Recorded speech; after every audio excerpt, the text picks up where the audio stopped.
Hai, shalom tetap tersenyum.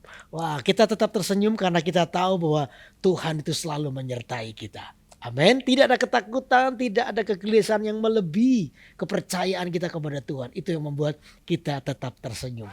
Dan kali ini kita akan membahas tentang kehidupan yang mau diubahkan.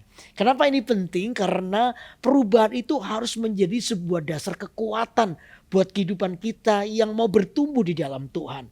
Sehingga ibadah kita tidak menjadi sia-sia. Nah, kita baca Alkitab dulu ya. Di dalam Roma pasal 12 ayat 1 dan 2. Karena itu saudara-saudara, demi kemurahan Allah aku menasihatkan kamu supaya kamu mempersembahkan tubuhmu sebagai persembahan yang hidup, yang kudus dan yang berkenan kepada Allah. Itu adalah ibadahmu yang sejati.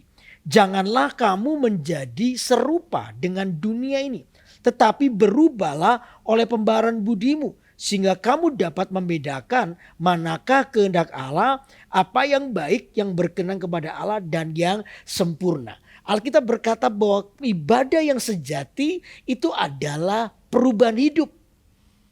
Perubahan hidup yang sungguh-sungguh kita alami itu yang akan menjadi menunjukkan buah pertobatan hidup kita. Karena itu saudara, kalau kita ini berubah dalam kehidupan kita ke arah Kristus, yang pertama adalah itu yang dikehendaki Tuhan. Supaya setiap kita menjadi orang yang mengasihi Tuhan. Lalu yang kedua apa? Kenapa kita harus berubah? Supaya kehidupan saudara ini menjadi berkat. Bukan menjadi batu sandungan bagi orang lain. Nah, satu saat saudara, saya pernah kedatangan seorang yang bercerita tentang kakek neneknya. Ya, kakek neneknya. Satu saat datang kepada saya dan berkata, Pak Yudi, opa dan oma saya ini mau bercerai. Oh, saya kaget karena ini disebut opa oma. Umur berapa saya bilang? Saya tanya sama dia. Ini umurnya ya sekitar 85 dan 79 lah. Ya, 85 yang opa, 79 yang oma. Oh iya, kenapa bercerai?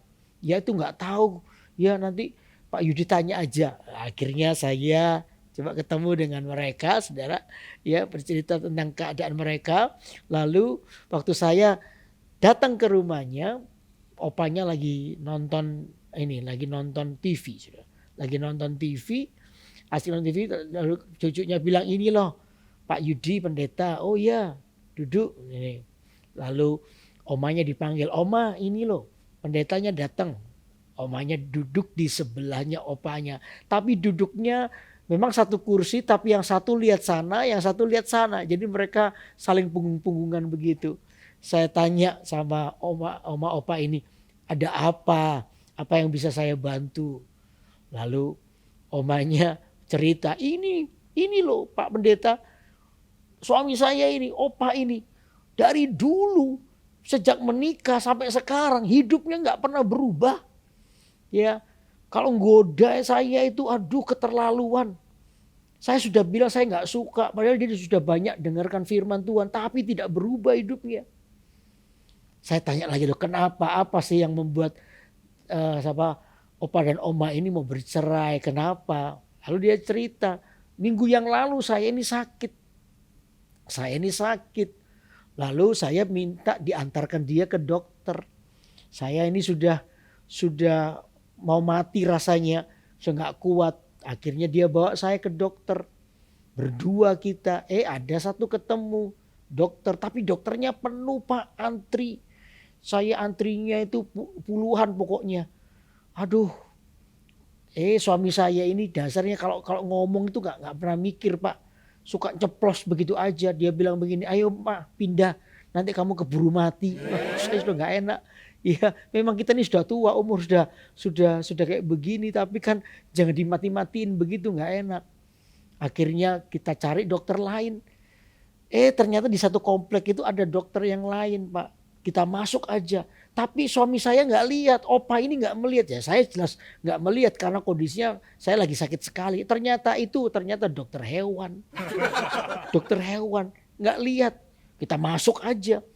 Lalu susternya makanya lihat kami kaget. Tanya, loh binatangnya mana? Nah opa ini sudah tahu salah. Tapi dia itu terlanjur masuk ke itu. Dan malu. Artinya dia nggak mau malu. Akhirnya dia maunya berkelekar, bersendaguro, lalu dia tunjuk ke saya, lah ini hewannya. Dia sambil ketawa-ketawa, Pak. Aduh, saya jengkel begitu. Saya ini istrimu, saya ini bukan hewan piaraanmu. Udah saya marah, udah saya minta pulang. Udah gak gitu lagi, kan juga gak mungkin diperiksa. Kan saya ini manusia, Pak.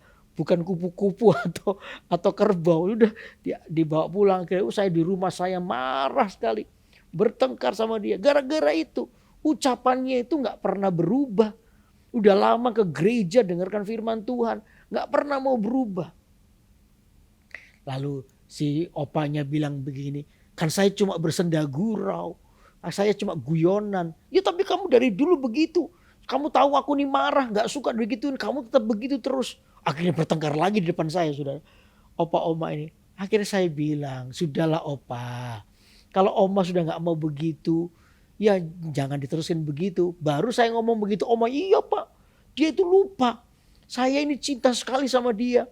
Dulu dia pernah sakit tuh Pak. Ya hampir meninggal itu. Saya jagain dia. Oh dia ini kalau sakit manjanya minta ampun. 3 suster gak bisa ngerawat dia. Saya sendiri yang merawat dia sampai akhirnya dia sembuh. Itu dia gak ingat itu. Dia lupa. Enak aja kalau ngomong itu suka melukai hati. Opa tiba-tiba agak kaget karena diomongin gitu. Lalu opa itu mendekati.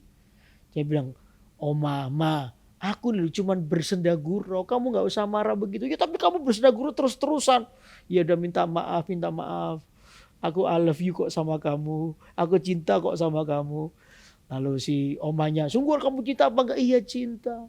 Jangan diulangi lagi. Iya gak ngulangi lagi, minta maaf ya. Akhirnya saya di situ ada pendeta itu. Ya opa oma ini tiba-tiba gandengan masuk kamar, saya ditinggal di situ. Saya pikir ini persoalan sudah selesai apa belum? Ya sudah selesai pastinya.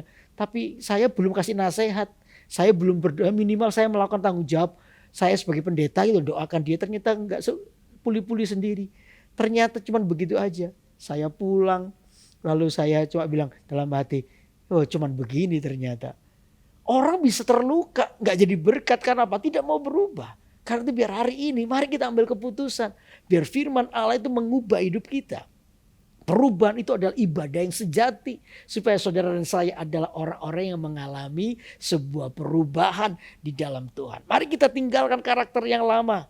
Ya, yang Anda tahu bahwa ini adalah menyakiti orang lain, tidak menjadi berkat buat orang lain. Please tinggalkan. Jadilah orang-orang yang selalu menjadi berkat buat orang lain. Dengan cara apa? Hidup yang mau diubahkan. Saya percaya dengan zaman Tuhan hidup kita mengalami perubahan. Amin, amin. Mari kita berdoa. Tuhan Yesus, kami serahkan hidup kami dalam tangan-Mu. Biar kami terus boleh mengalami perubahan.